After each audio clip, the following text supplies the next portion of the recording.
Thomas and the Snow Block. It was winter. Heavy dark clouds filled the sky. That night, snow fell, and deep drifts piled up in the surrounding countryside.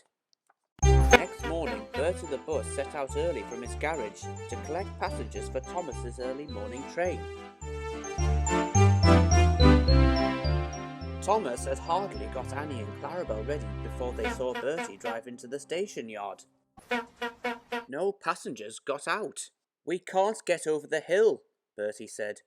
"People said it's not so bad on the other side of the hill, but up on top, there are drifts higher than my roof. We were lucky to be able to turn around. You'll need to go steady at the tunnel, Thomas. I expect the snow is deep there too." Just then, a taxi drove into the station yard and came to a stop beside Bertie. An important-looking man got out, and the station master came to meet him. They went off together towards the office. Then Percy, who had been trying to take some freight cars to the harbour, came back, pushing them. "The snow is deep near the tunnel," he warned them. "The cutting is nearly full of it. I couldn't get through, even with my snowplough." "Never mind, Thomas," said his driver. "You're heavier than Percy, so perhaps we can force our way through." They set off.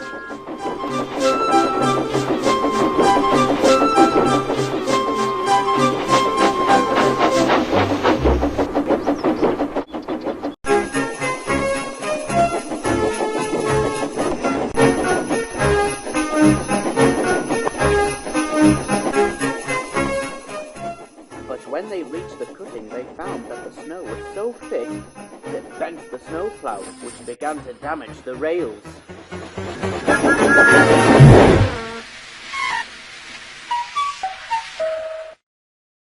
"That's torn it," said Thomas's driver. "We'll never get through now." They took the snowplough off, left it beside the line, and went back to the station.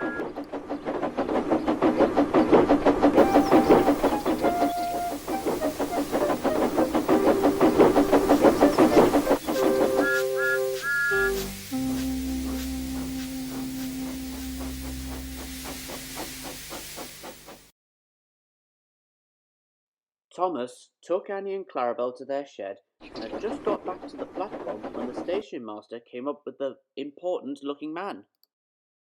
"This gentleman has to see Mr. Kindly," he said.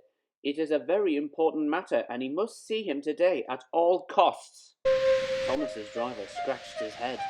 "Well, I'm blowed if I know how," he said. "The road is impassable, and we can't get through a cutting blocked with snow." "A bulldozer would be handy," remarked the fireman. "What about Terence?" suggested Thomas. "Hasn't he got one of those pusher things that fits in front?" "Well done, Thomas!" exclaimed his driver, and the station master ran back to his office to telephone. Meanwhile, Toby had brought Henrietta to the platform, and workmen were loading their tools into her.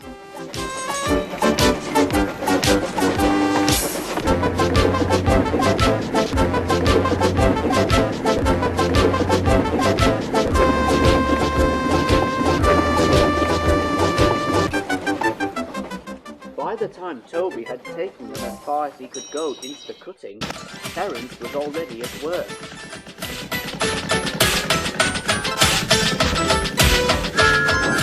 They were hard at it all morning, but by lunchtime they had the line clear.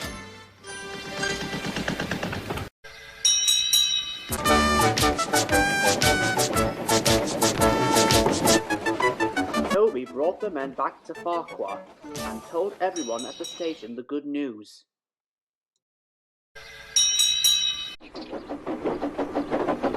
Then, with the very important visitor in Henrietta, and with Thomas coupled to the front and Toby at the back, a special train set off. Deep walls of snow stood like cliffs on either side of the lines that Terence and the railway workers had cleared, and the two engines puffed triumphantly between them. through the tunnel they went. Percy had been quite right, for when they came out into the daylight at the other end, they found that the snow lay much less thickly on this side of the hill. The station master had telephoned to warn Mr. Kindly that a special train was on its way, and he was waiting for them at the end of his garden. Thomas and Toby whistled cheerfully to him as they stopped outside the cottage, just beyond the end of the tunnel. The conductor and the fireman cleared the snow from the side of the cutting, and when all was safe, the conductor helped the very important visitor down from Henrietta. Both Mr. Kindly and his visitor came to thank the engines. The conductor walked to the house with them to make sure they did not slip on the path, and then Thomas and Toby, cold but happy, left for the junction. When Sir Topham Hatt heard about the adventure, he was pleased too. He made a special journey to Farquhar to see the engines. "I've said it before, and I'll say it again," he told them. "There can be no doubt that Thomas, Toby and Percy are all really useful engines." "And Terence and Bertie too?" asked Percy. "Terence and Bertie too," agreed Sir Topham Hatt.